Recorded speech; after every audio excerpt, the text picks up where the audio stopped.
When JD Vance was asked a tough question about Christianity in schools, his epic response showed exactly what liberals get wrong about religion.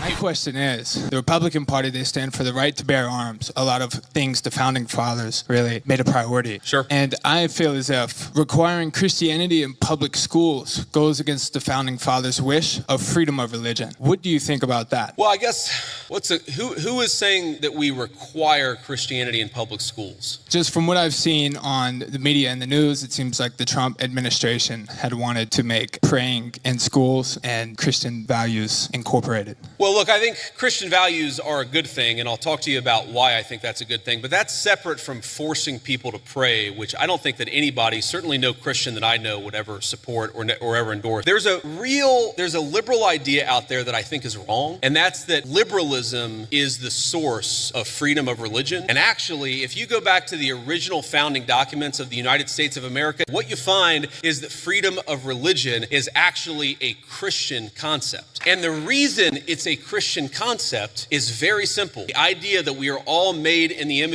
of our Creator means that we must respect the free will of every single person. When our founders talked about freedom of religion, they didn't mean you weren't allowed to say a Christian prayer in a public school or that you weren't allowed to talk about Jesus Christ in a public forum. They just meant that nobody could force you to profess the Christian faith. That had to come from your own free will. I make no apologies for believing that Christianity is the pathway to God. I make no apologies for thinking that Christian values are an important foundation of this country. But I'm not going to force you to believe in anything because that's not what God wants and that's not what I want.